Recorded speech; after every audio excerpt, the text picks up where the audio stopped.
Dear students, आप लोग कैसे हैं? उम्मीद करते हैं कि आप लोग अच्छे होंगे।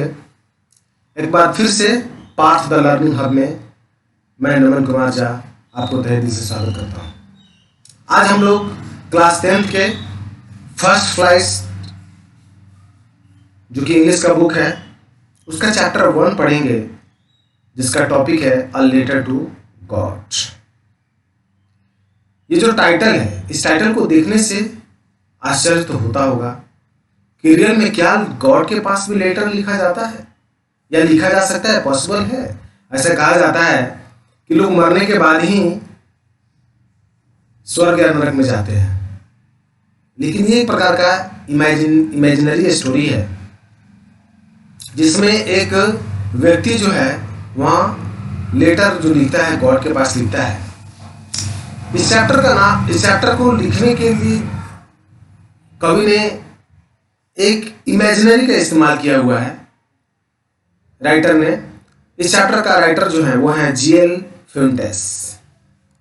आइए हम लोग लाइन बाय लाइन इस स्टोरी को पढ़ते हैं। सबसे पहले तो देखते हैं बिफोर यू रीड। चैप्टर का नाम क्या है? अ लेटर टू गॉड, यानी ईश्वर के पास पत्र। ईश्वर के नाम एक पत्र। बिफोर यू रीड, पढ़ने से पहले यही समझते हैं कि दे से faith can move mountains.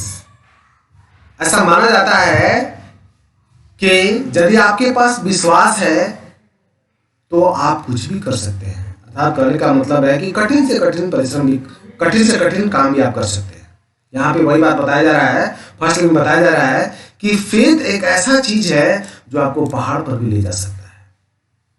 But what should we put our faith in? लेकिन हमारा विश्वास कैसा होना चाहिए? This is the question this story delicately poses. इस स्टोरी में इसी क्वेश्चन पर डिस्कशन किया गया है, इस क्वेश्चन पर बताया गया, इसी क्वेश्चन के बारे में बताया गया है। इस स्टोरी का जो कैरेक्टर है, मेन कैरेक्टर है, वो एक फार्मर है जिसका नाम है लेंचो। क्या नाम है उसका? लेंचो है। क्या बता रहा है उसके बारे में? राइटर क्या बता रहा है कि Lencho is a farmer who writes a letter to God when his crops are ruined. RUINED मतलब होता है बर्बाद होना। लेंचो एक फार्मर है जो एक पत्र लिखता है गॉड के पास। कब लिखता है? जब उसकी फसलें बर्बाद हो जाती हैं। Asking for 100 pesos. वो 100 पोजेस का डिमांड करता है। आस्किंग फॉर मतलब मांगना, डिमांड करता है। किससे डिमांड करता है? ईश्वर से। किस में डिमांड करता है? तो वो जो लेटर लिखता है उसमें वो डिमांड करता है। साउथ अमेरिका में, ब्राजील या अदर कंट्री जो भी हैं, वहां पे करेंसी को पोसेस के नाम से जाना जाता है। चूंकि ये स्टोरी साउथ अमेरिका की है, इसलिए पोसेस को ही यहाँ करेंसी का रूप दिया गया है। ये पोसेस दिमाग में रखिएगा। अब नेक्स्ट जो लाइन है वो बताता है कि डज लेंकोज लेटर रीच गॉड। क्या लेंको का लेटर जो है वो गॉड के पास पहुंचता है? Does God send him the money. क्या ईश्वर जब लेटर को मिलता है तो क्या ईश्वर उसको पैसे भेजता है जितना वो डिमांड किया है? उस लेटर में चर्चा किया है।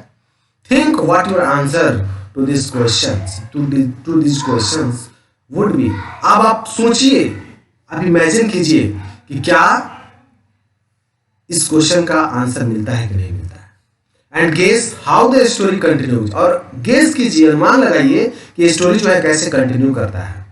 Before you begin to read it, यहां बता रहा है one of the cheapest ways to send money.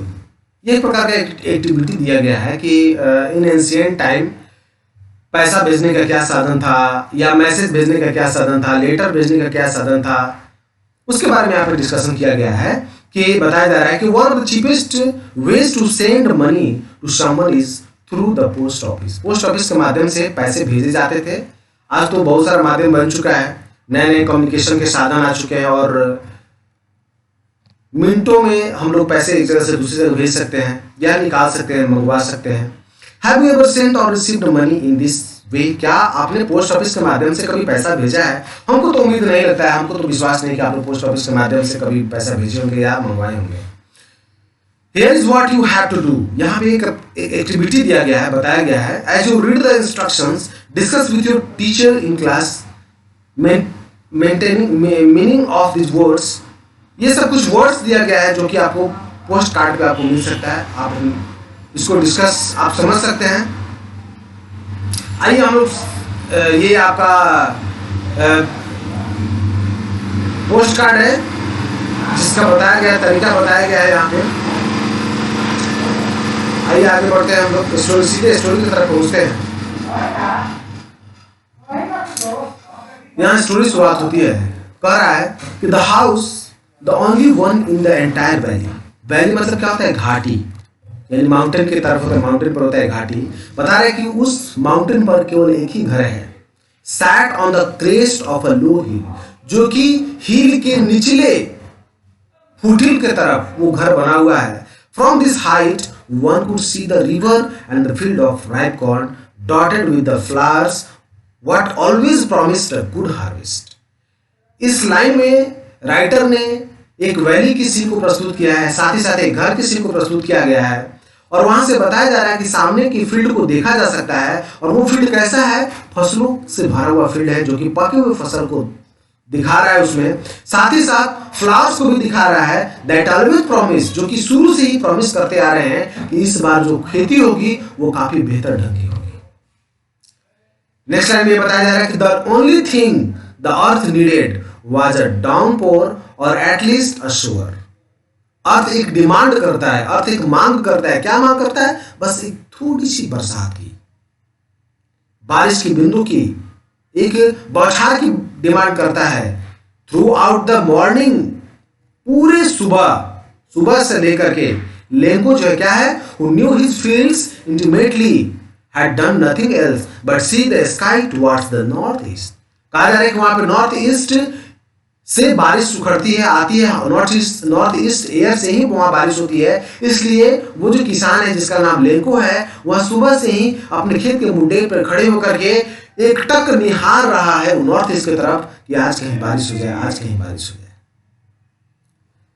Next line में बता रहा है, पैराग्राफ यहाँ पे बता रहा है, चेंज हो रहा है, उसमें क्या बता रहा है कि now we were really going to get some water. Women, वह एक वुमेन को, एक औरत को बोलता है कि अच्छा अब हम लोग निश्चित रूप से पानी पालेंगे, अर्थात बरसात होगी। Now women who was preparing supper, supper मतलब होता है भोजन, जो कि रात का भोजन बना रही है।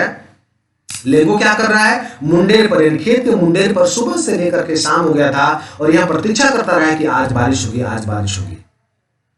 रिप्लाइड, वो वुमेन जो है जो खाना बना रही है, रात का खाना, सफर मतलब होता है डिनर, रात का खाना भोजन होता है, यहाँ सफर दिया हुआ है, तो वो रात का खाना बना रही है। रिप्लाइड कर रही है, क्या बोल रही है? यस, गुड विलिंग, अच्छी सोच है, निश्चित रूप से यदि बारिश हो जाए तो हम सभी के लिए लाभदायक है। The older boys where working in the field while the smaller ones were playing near the house until the woman called to them all, come for dinner। यानी यहाँ पे क्या बताया जा रहा है कि किसान के दो लड़के हैं, जो बड़ा लड़का है वह उस खेत में ही काम कर रहा है जिस खेत में फसल लगे हुए हैं, जबकि जो छोटा लड़का है once were playing near the house, उस घर के नजदीक में ही वह खेल रहा है। until the woman called to them all, जब तक कि वो जो औरत है जिसके बारे में यहाँ पे चर्चा किया गया शुरू में ही, किसान उससे अपने बात कर रहा है, जब तक कि वो औरत उसको बुलाती नहीं है डिनर के लिए। डिनर मतलब होता है रात का भोजन। डिनर मतलब क्या होता है? रात का भोजन। It was during the meal time, खाने का समय हो गया था, खाना का वक्त हो गया था। Just as Lencho had predicted, predicted मतलब होता है भविष्यवाणी करना, यहाँ पे PREDICTED, प्रेडिक्टेड मतलब क्या होता है? भविष्यवाणी करना। लेंचो हैड प्रेडिक्टेड, लेंचो ने भविष्यवाणी की है कि big drops of rain began to fall. सुबह से तो भविष्यवाणी कर ही रहा है, साथ ही साथ वो जो है यहां पे बता रहा है क्यों भविष्यवाणी किया हुआ है, क्या भविष्यवाणी किया है? Lencho had predicted big drops of rain began to fall, बड़ी बड़ी वाटर की जो बूंदे हैं ना वो गिरने लगी ऊपर आकाश से। In the northeast, huge mountains of clouds could be seen approaching। यहाँ पे बता रहा है कि नॉर्थ ईस्ट में, चूंकि बारिश नॉर्थ ईस्ट विंड से ही होती है वहां पे, तो नॉर्थ ईस्ट में क्या देखा जा रहा है कि बहुत सारे बादल देखे जा सकते थे पहाड़ों पर तो बादल काफी नजदीक नजदीक नजर आते हैं, तो वहां पे अच्छी तरह से देखे जा सकते थे। द एयर वॉज फ्रेश, हवा काफी ताजी थी, एंड स्वीट, और काफी मीठी थी। मतलब यहाँ पे ताजी और मीठी से मतलब एकदम फ्रेश, यानी बरसात को आगमन की सूचना देने वाली थी। The man went out for no other reason than to have the pleasure for feeling the rain on his body. बाहर आने पर अक्सर हम लोग बरसात में निकलते हैं तो हमारे घर के गार्जियन जब बच्चे थे, जब भी घर से बाहर निकलते थे तो हमारे जो बड़े थे, हमारे गार्जियन जो भी थे, चाहे वो माँ बाप हो, वो हमें मना करते थे कि बाहर नहीं जाओ, तबीयत खराब हो जाएगी, बरसात में भीग जाओगे तो तबीयत खराब हो जाएगी। यहाँ पर उसी चीज का कल्पना किया गया, इमेजिन किया गया है कि बिना किसी सोचे हुए कि किसी बात की चिंता किए हुए वहां आदमी जो है बाहर आता है, उसमें इस बात की खुशी है कि रेन ड्रॉप आ रही है जो हमारे फसल के लिए काफी लाभदायक है। उसे इस बात की खबर नहीं है कि यदि रेन में हम भीग जाएंगे तो हमारा तबीयत खराब हो जाएगा। यहाँ पे इसी बात को बताया जा रहा है।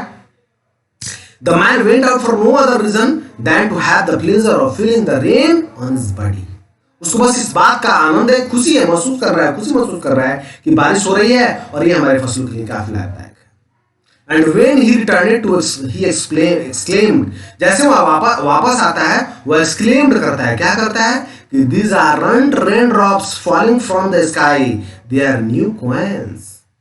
ये पैसे हैं, यहाँ पे न्यू कॉइन्स के रूप में बता रहा है। उस रेन ड्रॉप को यहाँ पे राइटर ने कॉइन्स के रूप में बताया है।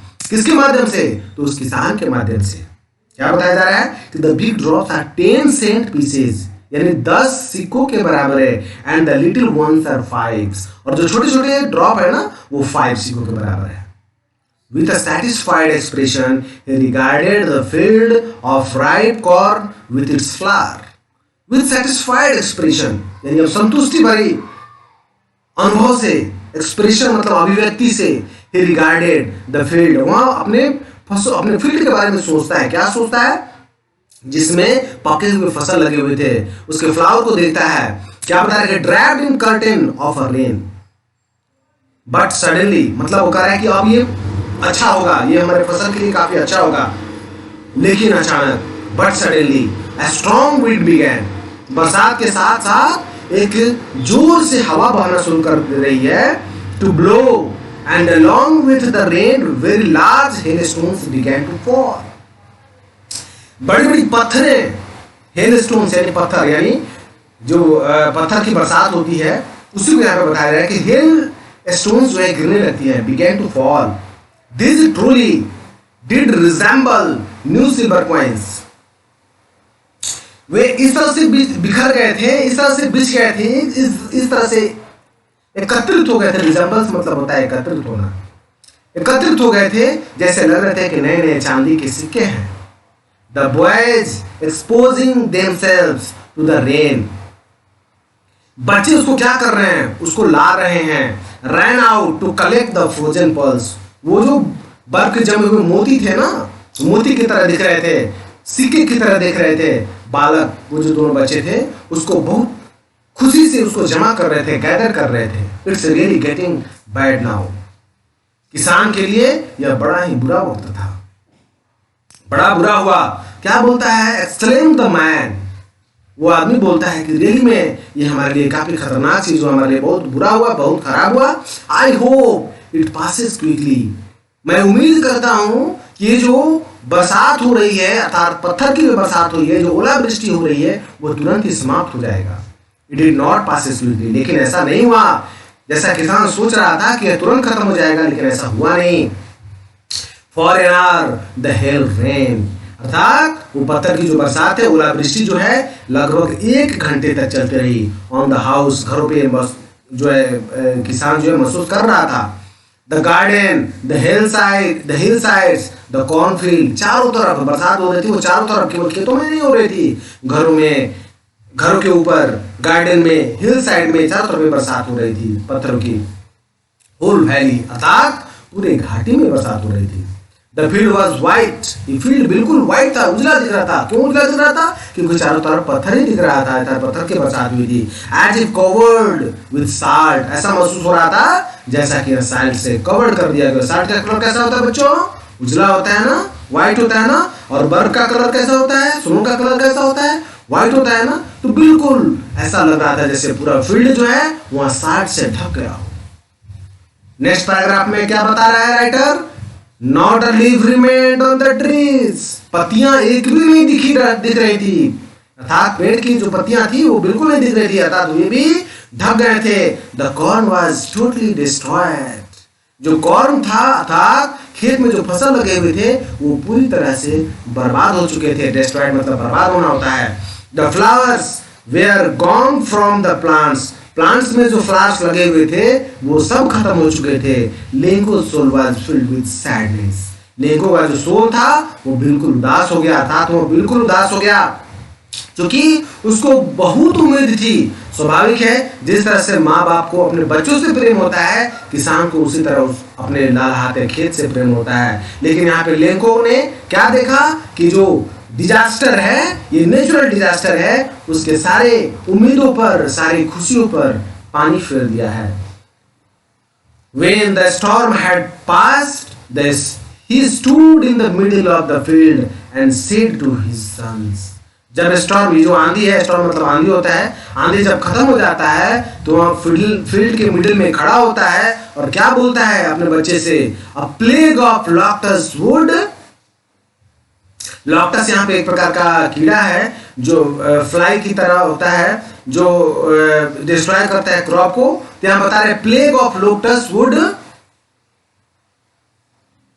Have lived more than this, यहाँ बता रहा है कि विपत्ति के बारे में बता रहा है कि जो लोटस जो है, जो निश्चित रूप से सालों भर खेत की फसलों को बर्बाद करता है, तो यहाँ पे उसकी कंपैरिजन कर रहा है राइटर जो है, यहाँ पे किसान जो है कंपेयर कर रहा है, राइटर जो है किसान के माध्यम से यहाँ पे कंपेयर करवा रहा है, बता रहा है कि यदि लोटस उसको बर्बाद किया होता तो कुछ न कुछ छोड़ दिया होता, लेकिन यहाँ लोटस से भी खतरनाक ये नेचुरल डिजास्टर आया, अर्थात हेल स्टॉर्म आया, जो कि एक बूंद भी, कुछ भी अनाज का कोई दाना भी नहीं छोड़ा है खेत में।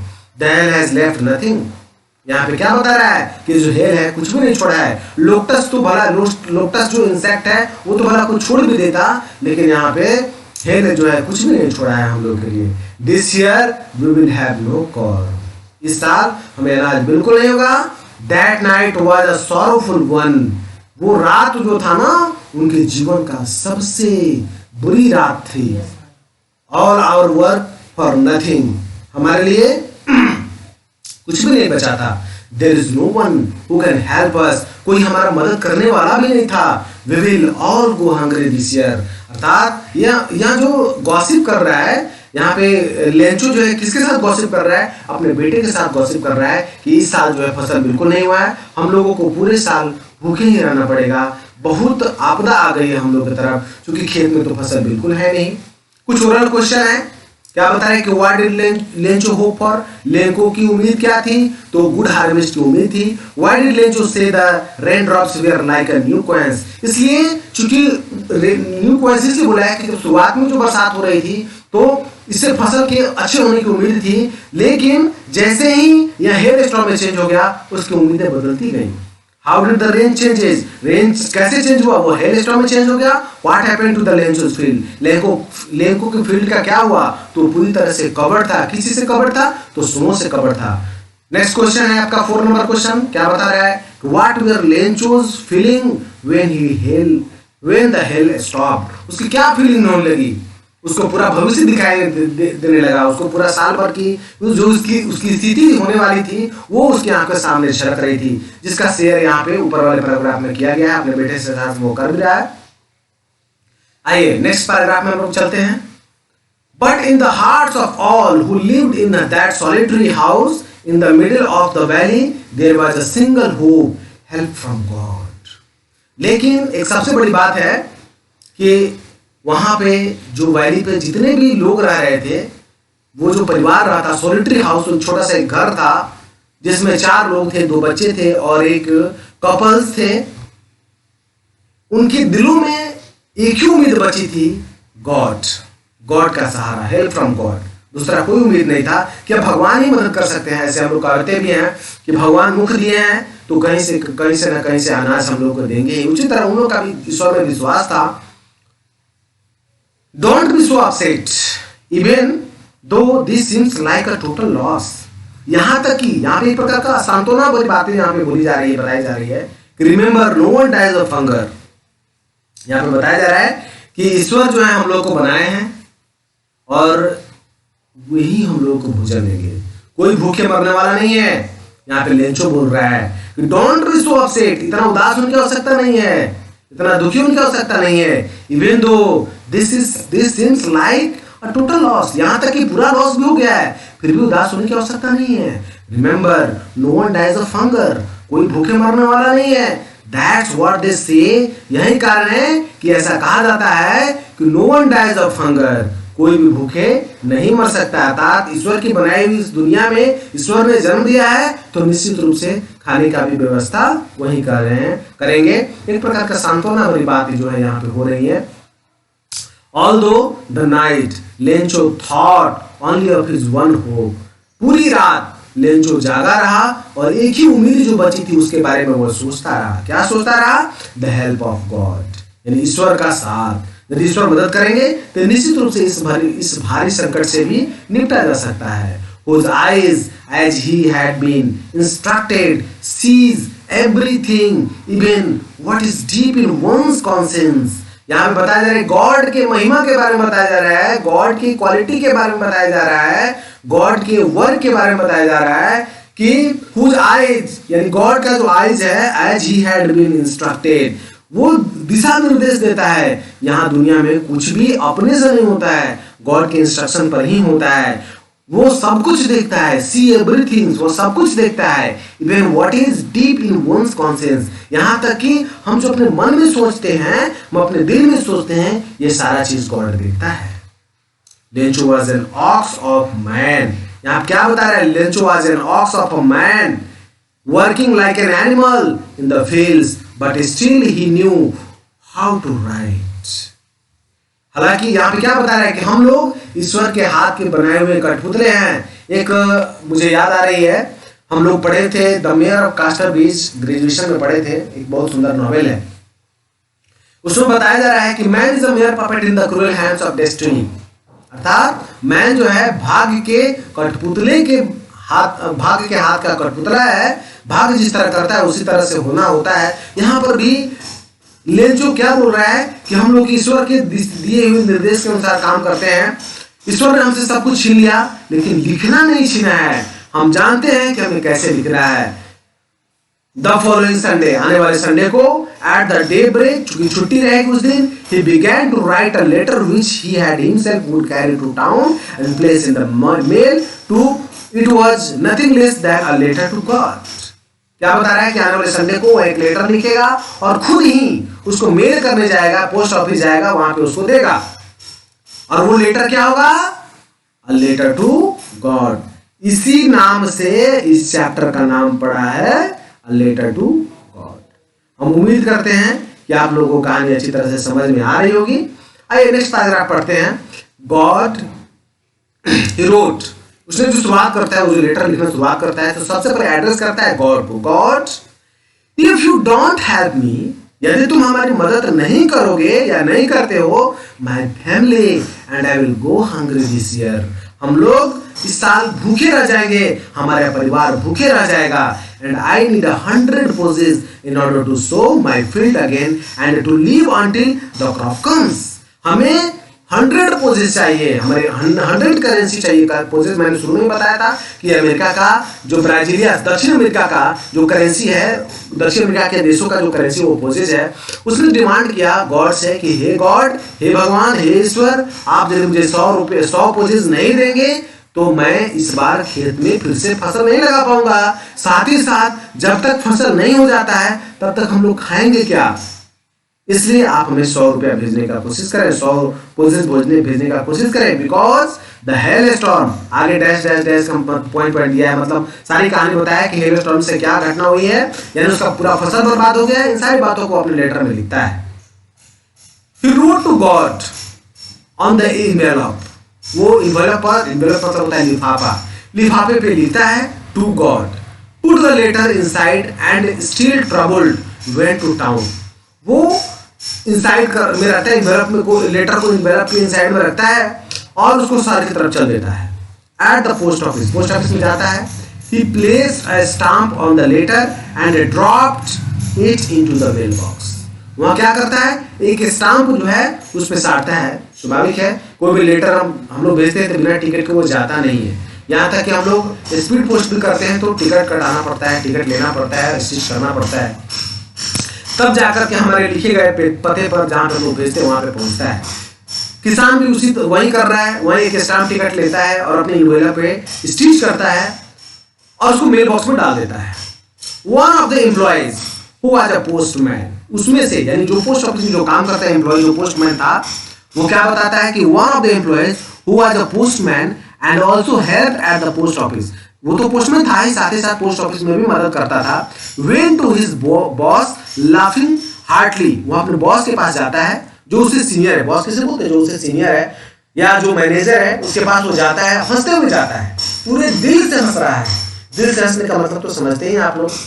Laughing heartily and showed him letter to God, और वहां उस लेटर को दिखाता है अपने मैनेजर को, अपने बॉस को, कि देखिए ये किस तरह का लेटर है जिसमें गॉड के पास भेजने की बात कही गई है। इसमें एड्रेस जो लिखा हुआ है, लेटर टू गॉड।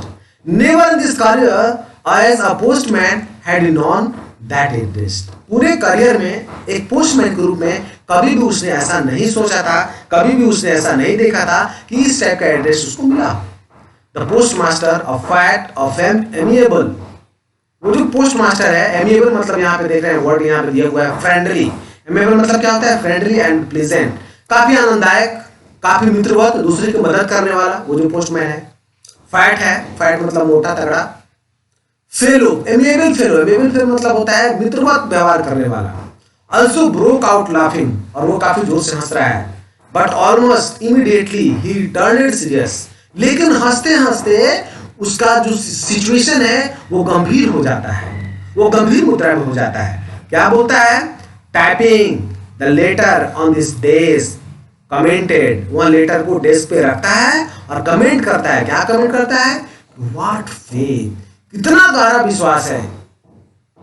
ऐसा भी विश्वास हो सकता है, I wish I had the faith of the man who wrote this letter, मुझे तो उस व्यक्ति में लग रहा है कितना सीधा दिल का है, उसको ईश्वर पर इतना गहरा विश्वास है, और उसने लेटर जो लिख दिया है गॉड के पास लिख दिया है। Starting of a correspondence with God, यहां तक कि उसने इस लेटर की जो शुरुआत की है वो गॉड की से शुरुआत की है। क्या बात है, अर्थात अटूट विश्वास है, एक डीप फेथ की यहाँ पे बात कही गई है पोस्टमैन के द्वारा। So in order not to shake the writer's faith in God, the postmaster came up with an idea. ईश्वर से उसका विश्वास न उठे, अर्थात उस किसान का विश्वास न उठे, इसलिए उस पोस्टमैन के दिमाग में एक आइडिया आता है। क्या आइडिया आता है, आंसर द लेटर, इस लेटर का आंसर देने की आइडिया आता है उसके दिमाग में। But when he opened it, लेकिन जैसे ही वह उसको ओपन करता है, it was evident that to answer it he needed something more than goodwill, अर्थात वो उसके भलाई के बारे में ही नहीं सोचता है भलाई के बारे में तो सोच ही रहा था, साथ ही साथ जैसे लेटर को देखता है तो उसमें कुछ उम्मीद किया गया है, किसान के द्वारा कुछ उम्मीद किया गया है, अर्थात ईश्वर से कुछ डिमांड किया गया है। इंक पेपर के माध्यम से ईश्वर से कुछ डिमांड किया गया है। But he stuck to his resolution, लेकिन वह इस पर वो काफी स्टक है, मतलब दृढ़ निश्चय है कि भाई कि कोई ना कोई रिजोल्यूशन तो निकाला ही जाएगा। He asked for money from his employees. He himself give, अपने जो एम्प्लॉयज थे उससे उसने क्या कर रहा है, पैसे मांग रहा है ना। Friendly himself gave a part of his salary, अपने सैलरी का पार्ट वो खुद देता है। उसमें कितना डिमांड किया गया था, याद है आप लोगों को, 100 पोजेस का डिमांड किया गया था। तो स्वाभाविक है उस पैसे को कैसे पूरा करे, तो खुद का सैलरी भी उसमें मिलाया और अपने साथी जो थे उसके फेलो थे उससे उनसे भी पैसे मांगे किसान को देने के लिए। And several friends of his were obliged to give something for an act of charity, एक चैरिटी के रूप में, एक दान के रूप में सभी दोस्तों ने ऐसा करने के लिए तैयार किया। उनके दोस्त और साथ ही साथ वो खुद भी पैसा देने के लिए तैयार हो गए, किसान के लेटर का जवाब लिखने के लिए तैयार हो गए। और जवाब में तो क्या देना था, पैसा देना था। It was impossible for him to gather the 100 pesos, हालांकि ये काफी मुश्किल था उन सभी के लिए 100 पोसेस जमा करना। So he was able to send the farmer only a little more than half, यानी लिटिल मोर देन हाफ, यानी हाफ से कुछ ज्यादा, सारे लोगों ने मिलकर के हाफ से कुछ ज्यादा पैसा जमा किया और किसान को भेजने का निर्णय लिया। He put the money in an envelope addressed to Lenko and with a letter coming only a single word as a signature, God. वो लेटर लिखता है, उसमें पैसा डालता है और एक ही लास्ट वर्ड जो है इन्वेलप पर लास्ट में लिखता है गॉड, फ्रॉम गॉड। लेटर पर दो चीज लिखा जाता है ना, फ्रॉम यानी जो सेंडर होता है सेंडर का एड्रेस और रिसीवर का एड्रेस, दोनों का एड्रेस लिखा जाता है। यहाँ पर फ्रॉम से यानी जहां से भेजा जा रहा है वहां से यहाँ पे गॉड का नाम वहां पे वो इम्प्लॉय जो है पोस्टमैन जो है लिखता है। फिर क्वेश्चन यहाँ पे ओरल कॉम्प्रिहेंशन क्वेश्चन जो है यहाँ देखते हैं, हु और what did Lencho have faith in, उसको गॉड में फेथ था। व्हाट डिड ही डू, और क्या लिखता है वो लेटर में लिखता है 100% डिमांड करने का। Who read the letter, Lencho read the letter, sorry the postman read the letter. What did the postman do then, he decided to reply the letter of Lencho। आइए नेक्स्ट पैराग्राफ में पढ़ते हैं। The following Sunday, Lencho came to meet earlier than usual to ask if there was a letter for him। सुबह सुबह Lencho जो है अगले Sunday को, आने वाले संडे को सुबह सुबह लेंचो उठता है और पोस्टमैन से पूछता है कि क्या गॉड के नाम से कोई लेटर आया हुआ है। It was the postman himself who handed the letter। वही पोस्टमैन था जिसने उस लेटर को लिखा था, यानी फिर रिटर्निंग के लिए। To him, while the postmaster, experiencing the contentment of the man who has performed as a good deed, looked on from his office। वही ऑफिस में जो दिखता था वही आदमी जो है वह लेटर को लेकर के उसके पास जाता है, जो पढ़ा था लेटर को और फिर उसके लिए चैरिटी देने की बात कही थी, वही उस लेटर को लेकर के किसान के पास पहुंचता है। Lencho showed not the slightest surprise on the seeing the money। उसको थोड़ा सा भी सरप्राइज नहीं हो रहा है। क्यों नहीं सरप्राइज हो रहा है? क्योंकि उसको विश्वास था कि भाई हम लेटर लिखे हैं तो निश्चित रूप से इसका जवाब आएगा, ईश्वर जरूर जवाब देंगे। सच वाज हिज कॉन्फिडेंस, क्या था उसका? आत्मविश्वास। But he became angry when he counted the money, लेकिन वह तुरंत नाराज हो जाता है। जैसे वो पैसे को काउंट करता है वो नाराज हो जाता है। बच्चों अब आप गेस करो कि वह क्यों नाराज हो जाता है। वह इसलिए नाराज हो जाता है क्योंकि उसने अपने लेटर में 100% डिमांड किया था गॉड से, लेकिन यहाँ पे तो उसको पैसे कम है। यहाँ पे देखिए क्या होता है, God would not have made a mistake. यहाँ पे लेंचो क्या बोल रहा है कि गॉड मिस्टेक नहीं कर सकते हैं। Nor could he have denied Lencho what he had requested. ना ही वह लेंचो के रिक्वेस्ट को डिनाई कर सकते हैं, ऐसा विश्वास था लेंचो का। यही कारण है कि वह नाराज हो जाता है। Immediately Lencho went up to the window to ask for paper and ink. वहां तुरंत विंडो के पास जाता है और एक पेपर लेता है और इंक लेता है और लिखना शुरू कर देता है। On the public writing table, जहां पे सारे लोग बैठ करके लिखते हैं, वहां पे वो भी बैठ जाता है। ये स्टार्टेड टू राइट, वह लिखना शुरू करता है with much wrinkling of his bro. अपने भौं को सिकुड़ाते हुए, रिंकलिंग मतलब सिकुड़ाना होता है, सिकुड़ाना होता है। Of his bro caused by the effort he had to make express his ideas। उसने कैसा महसूस किया जब उसका लेटर मिला, उसने कैसा महसूस किया, इस कारण आहत होकर के वो आंख भाव जो है बना करके लेटर लिखना शुरू कर देता है। When he finished, he went to the window to buy a stamp। जैसे वो खत्म करता है वो स्टाम्प खरीदने के लिए विंडो पे जाता है, which he licked, चाटता है जीभ से, and then affix मतलब चिपकाना, to द इन्वेलप पे चिपका देता है। With a blow of his fist, और अपने मुट्ठी से उसको दबाता है।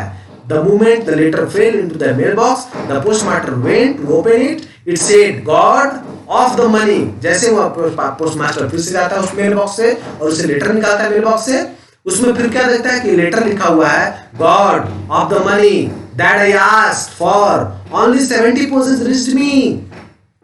हे ईश्वर, आपने जो पैसा भेजाया था, मैंने जो अपने परेड लेटर में आपसे पैसा मांगा है उसका मात्र आपने 70% ही दिया है, मैंने तो 100% डिमांड किया था।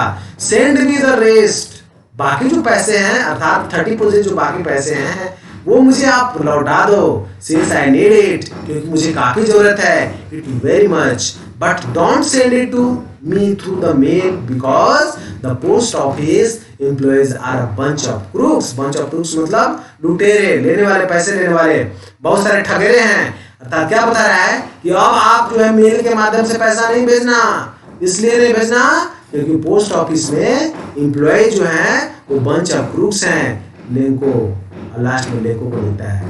इस तरह से ये चैप्टर खत्म होता है कि कैसे लेंको का ईश्वर में विश्वास था और आखिरकार उसका विश्वास रंग लाया। भले ही ईश्वर ने खुद से पैसे नहीं दिए, लेकिन वो उस पोस्टमैन के माध्यम से उसको मदद किया। और आपका ये चैप्टर खत्म होता है। इस तरह से पार्थ द लर्निंग हब से आप जुड़े रहें और आपको इस तरह से क्लास 10th के बारे में, क्लास 9th के बारे में, हर सब्जेक्ट में आपको सहायता की जाएगी। हमेशा बने रहें पार्थ द लर्निंग हब के साथ।